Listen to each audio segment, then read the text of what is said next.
They discovered it, they read it, and they applied it. It's the golden thread that connects the titans of the self-development industry, the source that spawned millions of millionaires, the original blueprint to success. Think and Grow Rich by Napoleon Hill. Think and Grow Rich. Napoleon Hill, Think and Grow Rich. It's a classic. A classic. And I love Think and Grow Rich. I love it. It's right here. I mean, it's one of my favorite books of all time. Think and Grow Rich by Napoleon Hill. This material is what changed my life. This is the material I study every day. From being an immigrant woman, coming from poverty, and really coming to America and literally achieving the American dream. I can't even tell you how grateful I am for this man, for what he did for me and my family. Whatever the mind can conceive and believe, the mind can achieve. People don't realize is that when we let our ego get in our way, ego is the loss, the fear of loss. So need to be right, the need to be offended, the need to be hurt, fearful. When that trajectory changes, what happens is you continually go the wrong way. So my job as a coach is to say, let's get into the enjoyment of the direct pursuit of my potential. Right? And so when the light went on, it was not about the potential of making money and being an entrepreneur, which is one of my specialties. And I said to him, look, this is an opportunity now to show how great you really are. We can't let the outside voices, right, determine our success. The happiness that we have comes within. Why are you going to give that control to somebody else? Thoughts become things. And I always wonder, why did no one teach us this? Why did we not learn this in school?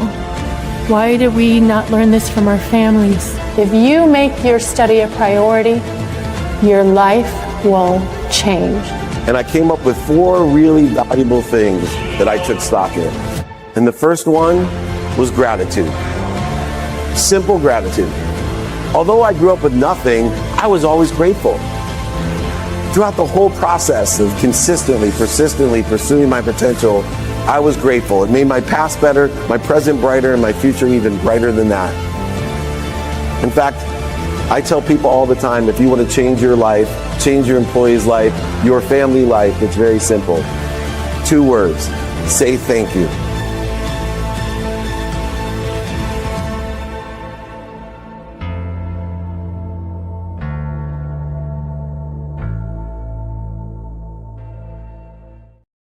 Good morning, everyone. Welcome to Napoleon Hill Institute weekly training. I want to thank everybody for being here. We're here at SoFi Stadium at our mastermind, greatest stadium ever built. That's the most expensive TV right behind me as well. It's not a green screen. See, not a green screen. I could actually jump through there if I wanted. But today, the roadmap to our potential is the subject matter for our training. We have a live audience as well. So afterwards, we will be taking some Q&A. I want to remind people I will be in New York, meetups, holding courts, VIP dinners. We have the 1% event, which I'm keynoting, but I want to give you, there's a debut of one of my greatest students, one of the best speakers I know at her age, but Marissa Meltzer is making her speaking debut at the 1% event in New York City. Super excited for my daughter, Marissa. Congratulations. Then I'll go to Jacksonville for meetup, holding court, executive meeting with the Aspire Business Tour, flying back to New York for investor dinner, then meet up holding court and interviews in New York City, then Rhode Island, and then Columbus, Ohio for the Aspire Business Tour. Ed Milet, myself, Gary Vee, Ed Wilson, and Andrew Cordell as well. Every month at minimum, you'll see us around the country with the #1 business tour in the world. If anybody would like to be my guest, I would be happy to host you at the Aspire Business Tour. Just email me, david@dmeltzer.com, david@dmeltzer.com. And if you want to be informed and invited to the over 200 cities we're in a year, just join our text community, 949-298-2905. If you do not want to be informed, if you do not want to be invited, do not join me or my text community at 949-298-2905. All right. Let's get started with one of my favorite trainings, the roadmap to our potential. And let me just do one thing. Once again, Mikey, not only working on first and third person, he forgets I'm 57 years old. All right, I got it. Here we go. Mastery in anything compounds while mediocrity dilutes. So it's the mastery that creates acceleration, aggregation, and compounding. In other words, the behaviors that we practice in the pursuit of mastery is what will compound our outcomes in a divine direction, in a direction towards where we want to be or better. While mediocrity, what I call extra milers, it'll dilute all of your efforts. So there's an abnormal exponential differentiator in success for those people that go what I call the empty mile, which is I am committed intentionally every single day, 7 days a week to these non-negotiable behaviors, and I don't miss a day, knowing 2 minutes a day is worth more than 2 hours on a Saturday, where the extra miler will go 2 hours on Saturday and use that to justify why they're not where they want to be or better. And I use this really silly example of why, because I've studied physics, quantum physics, and metaphysics about repetitive behavior and the consistent, persistent pursuit of our potential. And that is mathematically really difficult to get across to people, but this example is not. Show me a kid that studies Spanish 15 minutes a day, 7 days a week, and doesn't get an A. It's an impossibility. Any kid who studies Spanish 15 minutes a day, every single day, is guaranteed an A. Show me kids like me that studied 15 hours on Saturday or Sunday before the test and doesn't get an A. There's what people do in life. It's because mediocrity, using the extra mile to make an excuse for why I'm not where I want to be. But Dad, I studied all day Sunday.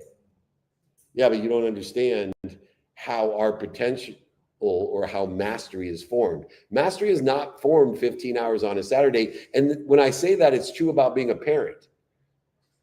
Being a masterful parent isn't taking your kids to Disneyland on Saturday. It's putting in a minimum amount of time, 7 days a week, to let them know, I'm proud of you, I love you, I always have your back. To ask them, did you do your best? What did you learn? Did you have fun? That doesn't work on Saturday all day. Well, I spent the whole day at his soccer tournament. I have friends who tell me, I don't know why he's having so much problems with me. I spent all Saturday sitting at his soccer tournament. Did you tell him you were proud of him? Did you ask him what he learned? Were you engaged, or were you just sitting and he didn't even know you were there because you were too busy taking your phone calls and watching your emails and scrolling on TikTok? Or were you cheering for him? Were you giving him suggestions or asking him questions in between the games? This is what people do. And it's a wonder how mediocrity dilutes while mastery compounds. When we choose one promise and fulfill it better than anyone, the market, the community will reward us with retention, referrals, and resilience. That's what you're rewarded with. Simplicity scales where complexity cracks. And our attention and our intention is the lever that turns our potential not into perfection, but our potential into performance. Performance is what pursues perfection. It's what creates the progress that leads us to our perfect selves at the perfect time, place, value, and emotion. Imagine pressing pause on the quote unquote just one more feature when we're developing. Just one more this, just one more that. Just imagine pressing the pause on just one more feature, spiral, and perfecting a single product's onboarding. The churn drops, the referrals show up without an extra ad spend. You don't need more offerings, you need more excellence. Depth beats breadth because the world pays a premium for clarity, harmony, consistency, and confidence. They pay a premium for that. It is resilience that creates consistency. Consistency creates reliance. Reliance creates credibility. Credibility is the end all of being able to communicate value, because if you're 100% credible, people will believe the value in which you articulate. Now, nobody can be 100% credible, but the more credible you are, the less people are looking for what you're saying is true instead of what you're saying is not true. And it makes it a lot easier to articulate value when people have that trust. There is a credibility crisis, a trust crisis, because too many people are overselling, back end selling, living in a gap between this is what I want people to think I am and this is what I am. And this is what you do, Mel, is to create the character for our kids to understand these differences. The first lesson of how to pursue our potential is the most expensive education I've ever bought. That's the lesson. The most expensive education I've ever bought or we bought. Tuition is either paid in humility up front or in hard lessons later on. Thus, my favorite quote, you're either humble or you're about to be. Ignoring the whispers turns into taxes on your time, your money, and your energy. So many of us, we burn bandwidth buildings, unvalidated products because I thought we knew better than the market. There's an ignorant arrogance in thinking we know what we don't know. There's two types of ignorant arrogance of thinking that we don't know what we don't know. One is out of an arrogance as a hater, a projector. So we don't know what we don't know, and we project it on other people because we know we don't know, and so we hate on them. Projecting our insecurity that we really don't know, so I'm going to pretend that I'm the expert and shit on you, laugh at you, scoff at you, make fun of you, and then when you're successful, applaud you and tell you I knew you could do it. The other ignorant arrogance is more dangerous, and it's the people that love us the most. The people that love us the most are the scariest, ignorant, arrogant people in our life because they love you so much, they are so afraid for you to get hurt. Way more afraid for you than they are for themselves. I call these people parents, aunts, uncles, and grandparents. Sometimes teachers and coaches. They love you so much, they give you really shitty advice because all the advice and consultation that they give you is based off an ignorant and arrogance that they're afraid for you. So they give you advice based off of fear that they don't want you to get hurt. I spoke to one of my one-on-one clients today and I said, you have to realize one thing. I am terrified for my kids, and I sometimes break my own rules and I just give them shitty advice. I hear this stuff coming out of my mouth. Oh, you should do this, Marissa. You should do this, Maria. You should do this, Marlena. You should do this, Miles. And right when I say it, I'm like, you ignorant, arrogant piece of shit. You just gave them really bad advice because that was just based off of protecting them. That's all. You don't know. You have no idea whether they should interview for this or be in school or not in school. You have no idea, right? Like how many great entrepreneurs do you know that imagine if they listened to their parents? Oh yeah, stay in school, be a doctor, a lawyer, or a failure. You know, we would have, half of the entrepreneurs missing in the world if they went to the school because their parents gave them shitty advice based off of an ignorant, arrogant, this expensive education. Just because someone loves you doesn't mean they give you good advice. But we do need to appreciate the people that love us. So I tell the kids on the other side, when I give you shitty advice because I'm afraid for you, just realize I don't know what I'm talking about and appease me by at least appreciating the reason why I'm giving you the advice is because I love you so much and that I'm protecting you. But I have to learn as a parent that everybody is built for one thing. Human beings, the human experience, you are built for survival, not happiness, not enlightenment. You're built for survival. And if I don't give you an opportunity to survive, to continue to have the confidence and comfortability that I will survive no matter what, because I have a desire that I must be what I can be. And even though I'm a parent and that little motherfucker broke up with her, lied to her, and cheated on her, and I want to break his fucking neck,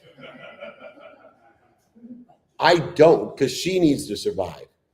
She needs to learn to stand up to herself and break his fucking neck herself. Or have enough pride to forgive him and find something better next time, knowing that she's too good for him. And she made a mistake by not learning who she surrounds herself with, by not seeing the clues and the patterns of shitty people and shitty relationships. That doesn't happen if you give that big protective promoted advice as a parent. You have to understand your children, your people, your employees are built for survival. Let them survive. Let them survive. Let them become better survivors. Like Viktor Frankl, one of the greatest survivors of all time, who understands survival is also aligned with the meaning we give the circumstances in the present and the past and the future. I say it all the time to people, the meaning you give your past is aligned with where you want to be. It is not deterring or interfering with where you want to be. It's not casting a shadow on your future. The meaning you give your past should be taking you to where you want to be, not stopping you from going or starting. When we start with ego, with the ignorant arrogance of the ego, you end with expense. It's called the dummy tax. When we start with inquiry, with curiosity, with an open mind, open heart, open hand, notice the two things I say I look for entrepreneurs. Necessity of being what you must be. You must need to be what you must be and have an open heart, open mind, and open hands. When you start with that, we end up with income, not expense. There's the ledger if you're an accountant. Credits or debits determined upon your perspective. We need to replace perfection with correction and seek feedback fast. There is no failure, there's just feedback. Replace your perfection with correction. Audit your awarenesses. And where we assume, instead of asking, start asking. Look for suggestions and questions. I say it so many different times, but find somebody that is already there and ask them for directions. And then find someone that wants to be where you want to be and give them directions. That's the community that we build here. That's why this room fills up every single month, because it's a bunch of people that want to help each other and know people that help each other. Under the context of understand the most expensive education I ever bought came from this philosophy. The second lesson, validate the problem before you build the solution. So many of us lie in denial, right? I talk about lying to it, cheating it, denying it, trying to go over it, under it, through it, around it, resisting it. And they're trying to build a solution without validating what is actually the problem. Remember, every single solution, it is already in the problem, in the struggle. There's a oneness to the entire field of energy in which we exist. And in the human experience, which is indicated by 24 hours a day, from the time, bookend by the time your heart starts and stops, every struggle today that's created by uncertainty, right? Every struggle, people tell me, I'm not afraid. I'm like, really? Because human nature says that if you're uncertain, you're afraid, and you naturally react to that fear. It's how you respond. You may not respond anymore with an acceleration in fear. You may be able to respond with a majesty of calmness, with an enlightened behavior, with ease. That's cool. But don't tell me that you are not afraid and your body, mind, and soul are not reacting to that fear of uncertainty. Because nobody here can tell me what's going to happen tomorrow. And if you can, I know how to make billions of dollars. I always tell people, I'll give mine to charity, you keep yours. Just somebody out there tell me something besides there's 24 hours tomorrow, almost guaranteed, that certainly this stock, crypto, real estate is going to go up 2%. Tell me that certainty, we're all freaking rich. But no one's ever been able to do that, because every problem is within the solution. It's a lapse of time before it becomes a resolution or a resolution. And it's the wisdom and faith that shortens the distance of resistance created by that time. So assumptions are more expensive line item, and validation is the cheapest insurance. I love the old baseball saying, right? Making an assumption, you make an ass of you and me. That's an expensive item. But validation, stable data, curiosity, seeking wisdom and faith in the resolution, the resolution, is the cheapest form of insurance for the uncertainty that's going to come, guaranteed. Falling in love with your product and your headlines instead of real customer pain and demand is the insight that we need. How many entrepreneurs do you meet? I see them yesterday. I got 12 of them. Mel, you've been on the show. 12 of them yesterday, all in varying degrees in love with their product. And I have to stop them while they're pitching. I'm like, bro, stop telling me how great your freaking bar is. Bruh. Oh, sorry, I gotta be like my kids. Bruh. Wing, Bucky, and I, we grew up with bros. They grew up with bros. Bruh.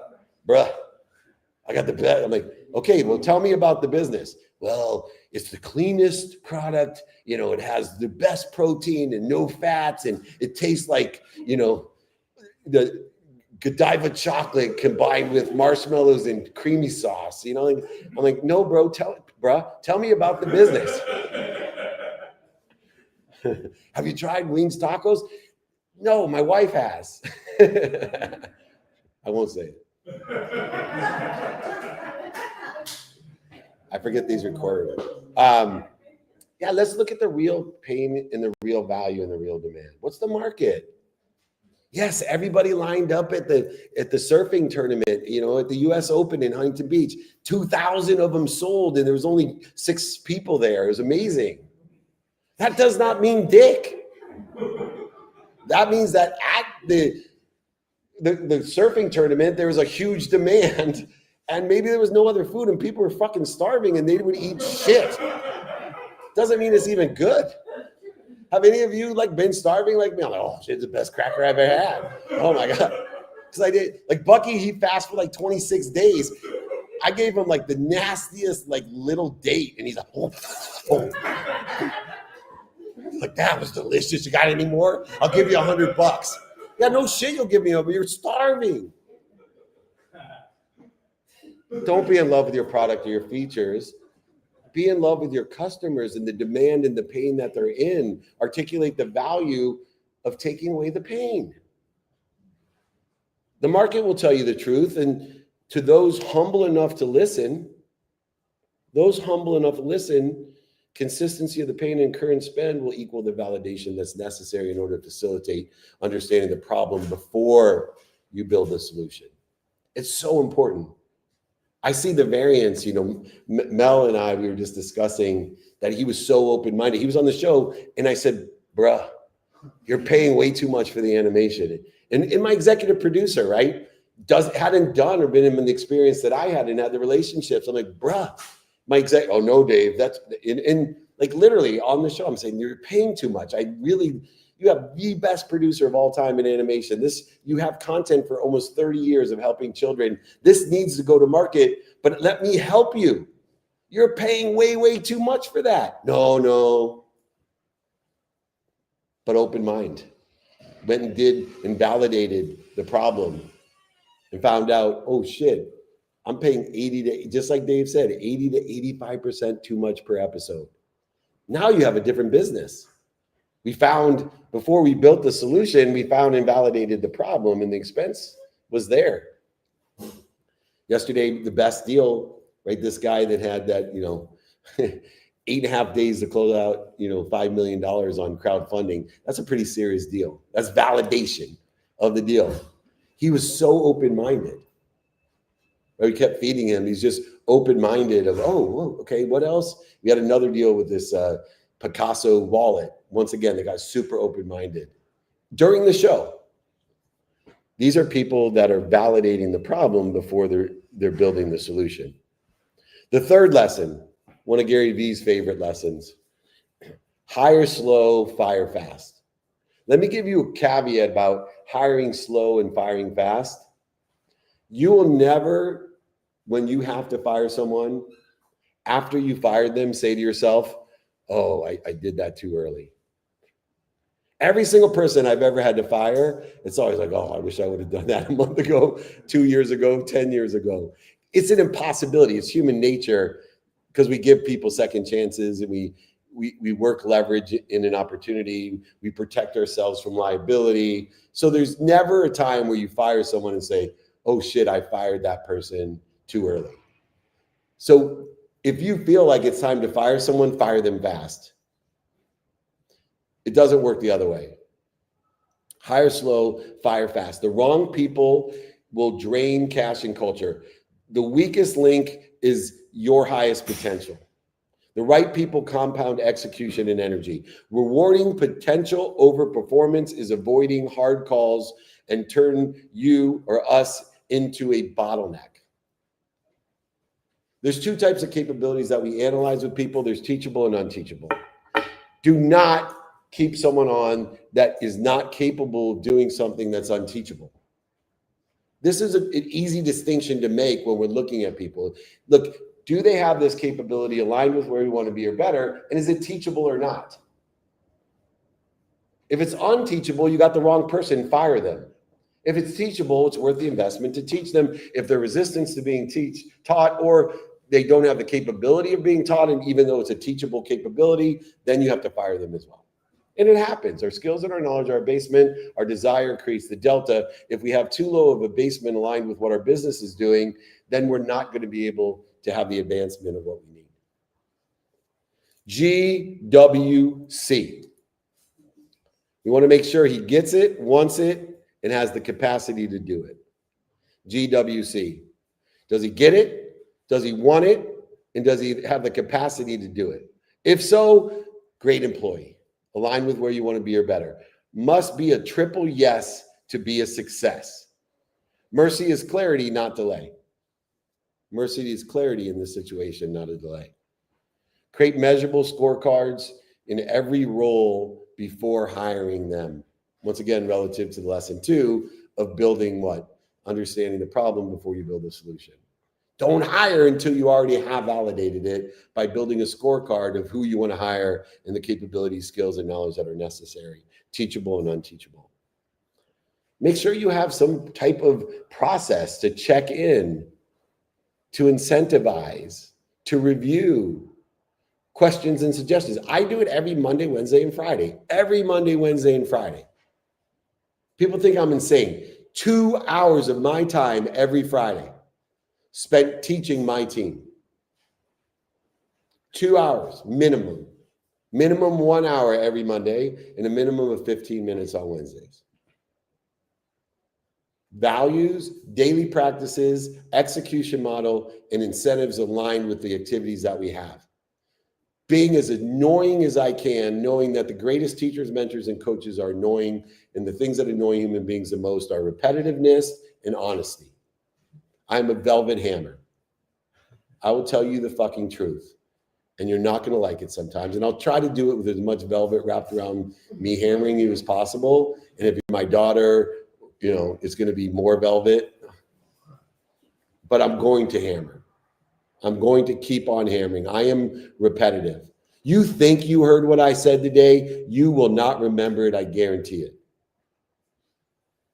Every single day, I talk about my values, daily practices, execution model, incentives. Promote with evidence, not with vibes.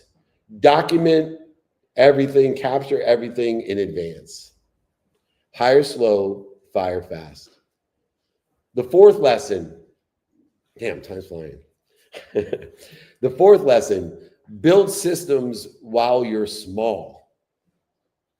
So many people try to build the plane in the air, and they have to sometimes because you're growing so much. I get that. There's exceptions to every single thing that's ever taught because time, emotion, and value changes. But there's certain things that you want to do if you're capable of doing it according to the time, emotion, and value of the circumstance. One is build the systems as early as you can. Chaos does not scale. Process does. Documenting early buys back time later. One of the smartest things I do, I come from the search community with Westlaw, had the first natural language searching, was taught Boolean language searching in 1992. And so when I started doing content, I invested money in a company called Rev. It was $1 a minute to transcribe all of my audio and video that I did. And my team's like, dude, you know, you could be doubling my salary if you didn't do this. I'm like, I know, but I'll be tripling your salary because I did it, just not today. Why is that so important? Because I'm the only one who has 10 years of content that has been searchable internally and externally. So when something was trending and I couldn't remember, you know, Ray Lewis did something or whatever, all I got to do is type in my search engine, in my group and my one-on-one clients, they just go to search.dmeltzer.com and say, what were the 4 values again? Go type in 4 values. You know how much time, money, and emotion that saves me? Just type in 5 daily practices. You'll have every video I ever did on that because I have words backing up my videos and audios And now that there's AI, I saved everything. Now it costs me nothing to do it. But I already have a search engine built. I already have 10 years of content that's been transcribed. I have all that. So even if you have the capability of AI, most people haven't stored the content correctly, captured it, and two, don't have the time to go back 10 years of an average of 12 interviews a day for 10 years. 6 hours of content a day for 10 years. So they just don't do it because it's too cumbersome and too slow, which gives me a competitive advantage in the marketplace, internally and externally. Build systems while you're small. If you do it twice, document it. If you do it 3 times, automate it. I'll repeat it. If you do it twice, document it. If you do it 3 times, automate it. I do the same thing with time, right? Is there something I'm doing every second, every minute, every hour, every day? Those are the things I'm creating processes. Like if you don't have a process for brushing your teeth, flossing your teeth, Listerine, showering, shaving, things you should be doing every day, no judgment. Talking to you, Mia, no judgment. Smelly girl. Because he doesn't watch this shit, don't worry, Biff. No, honestly, how many of you have a system for showering, shaving? Remember, every 2 minutes you save on something you do every day, every 2 minutes that you save is 28 minutes a week. It's 28 minutes every 2 weeks. It's 56 minutes. It's almost an hour a month. It's 12 hours. Gives you 12 hours to do whatever the F you want. To be with who you want, when you want, for as long as you want. So if you value going to Disneyland or hanging out with your kids for 12 hours and you tell me I don't have that in a year, then let me teach you how to brush your teeth in 2 minutes. I can help you. All right. The next lesson, focus on one thing until it's exceptional. This is the idea of mastery. Mastery creates retention, referrals, and durability. Complexity breaks under pressure. Adding features and chasing shiny objects produce many okay things instead of one great thing. Go ask Wing what they do exceptionally well. He will tell you. He won't tell you 100 things. He won't tell you we make the best hamburgers and hot dogs and French fries, although they could. We'll never tell you that. He won't tell you I make a better sandwich than Ike. But you know what he'll tell you. I do this really well, exceptionally well. That's why people love them. I'm a master at this. Don't expand your offering. This is In-N-Out Burger. This is Wahoo Tacos. And these people are part of our network. Ask them about this because this is important. Don't expand the offerings. Expand your excellence. Earn the right to add product number 2. Earn the right. Start do free trainings. Do it excellently. So people say, hey, could you give me greater proximity to your training or a replay of your training or whatever it is? 28 years I've been doing this. Every single week. Have not missed a week for over 28 years since October 11th. I wanted to get good at it. Passed the one product focus test, 80% plus retention, NPS of 50, more organic referrals, 10 words of clarity, competitors copying you. These are all confirmation that you're mastering what you're doing. Do the 10-word challenge. We help blank achieve blank through blank. The 10-word challenge. We help blank to achieve blank through blank. That's how you're a master. Ruthlessly subtract anything not essential to the core promise. What's interfering with your core promise? Am I okay going over? Okay. Last lesson. Invest in yourself more than you invest in the business. I didn't get this at a young age, and I'll try not to choke up, but my second year in law school, my oldest brother passed away of HIV. My parents got divorced. My mom married again and got divorced. And my stepfather had messed up my credit, so they were going to kick me out of law school because I couldn't have law loans. So I went home for the funeral to tell my mom that I had gotten a job in Japan selling golf clubs for $6,000 a month plus commission. I was a great salesperson and I knew it. I'm finishing up the second year of my law degree, which I was doing very well in law school. And my mom, being my mom's like, oh, you need to stay. I'll find the money. I'll sell my body. You know, like literally, oh, good luck with that, babe. There's no OnlyFans. There's no Pornhub. There's no categories. And you're not in the category that's going to make enough money to pay for my law school. No offense, Mom. But I let you know. But then after the ridiculous statements that she was making, she said something that resonated with me. She said, I go, Mom, I can make so much right now, more than I could as a lawyer. It was a recession in 1991, 92. At the time, law students, when I went into law school, 90-some% of Tulane graduates had jobs, and now it was like 20% or less. And they were making like 40, 50,000 on average to get out of law school with $100,000 of debt. I'm like, I'll make way more money selling golf clubs. And my mom said to me, if you are not willing to invest in yourself, what will you ever invest in? My mom kicked me right in the balls. She was the velvet hammer.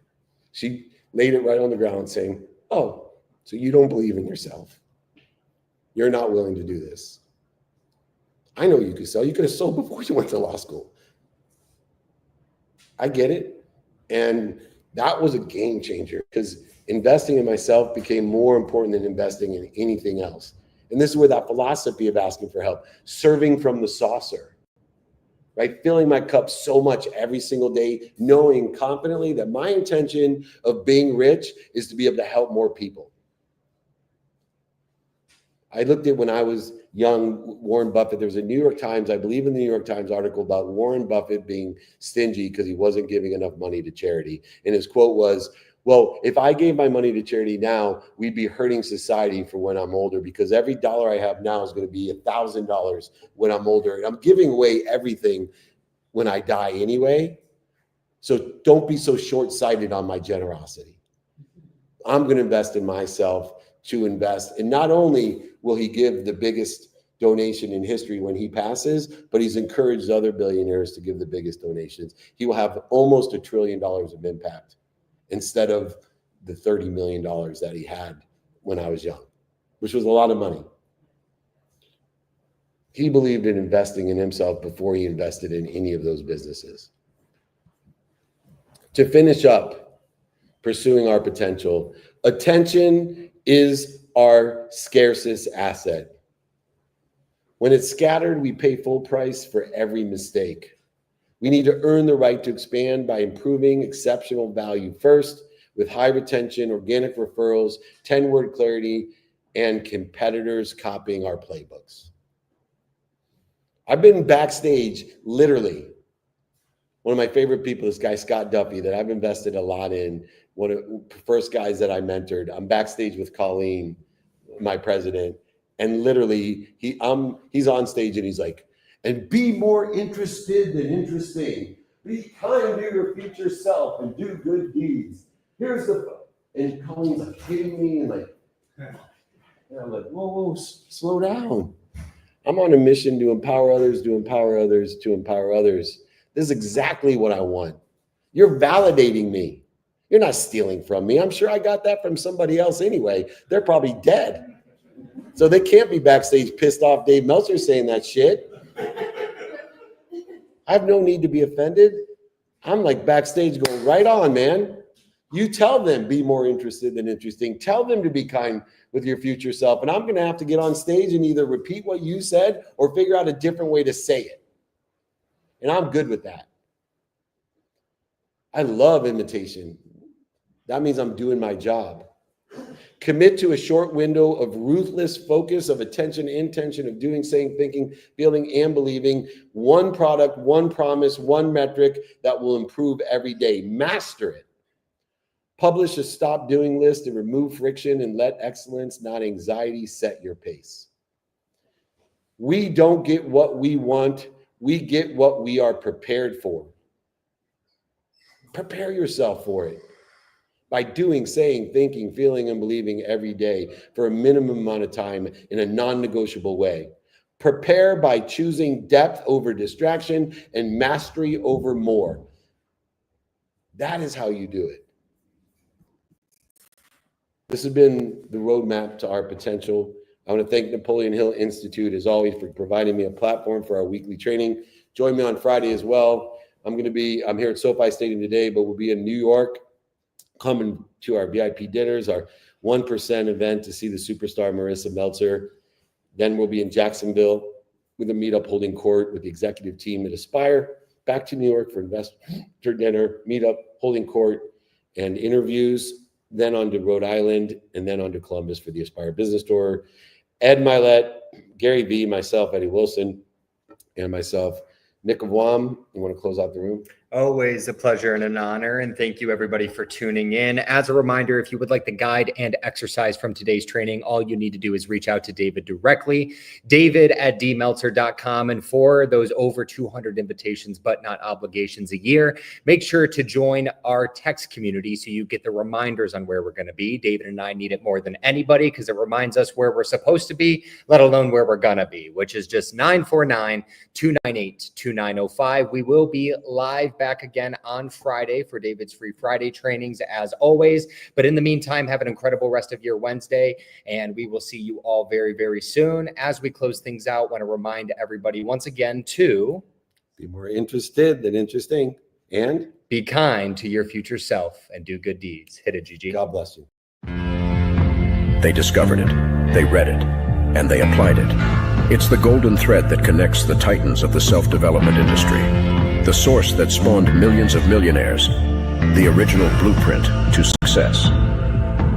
Think and Grow Rich by Napoleon Hill. Think and Grow Rich. Napoleon Hill, Think and Grow Rich. It's a classic. A classic. And I love Think and Grow Rich. I love it. It's right here. I mean, it's one of my favorite books of all time. Think and Grow Rich by Napoleon Hill. This material is what changed my life. This is the material I study every day.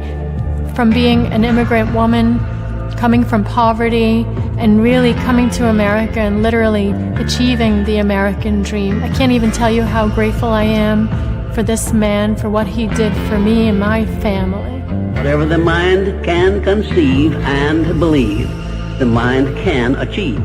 People don't realize is that when we let our ego get in our way, ego is the loss, the fear of loss. So need to be right, the need to be offended, the need to be hurt, fearful. When that trajectory changes, what happens is you continually go the wrong way. So my job as a coach is to say, let's get into the enjoyment of the direct pursuit of my potential. Right? And so when the light went on, it was not about the potential of making money and being an entrepreneur, which is one of my specialties. And I said to him, look, this is an opportunity now to show how great you really are. We can't let the outside voices, right, determine our success. The happiness that we have comes within. Why are you going to give that control to somebody else? Thoughts become things. And I always wonder, why did no one teach us this? Why did we not learn this in school? Why did we not learn this from our families? If you make your study a priority, your life will change. And I came up with 4 really valuable things that I took stock in. And the first one was gratitude. Simple gratitude. Although I grew up with nothing, I was always grateful. Throughout the whole process of consistently, persistently pursuing my potential, I was grateful. It made my past better, my present brighter, and my future even brighter than that. In fact, I tell people all the time, if you want to change your life, change your employee's life, your family life, it's very simple. 2 words, say thank you.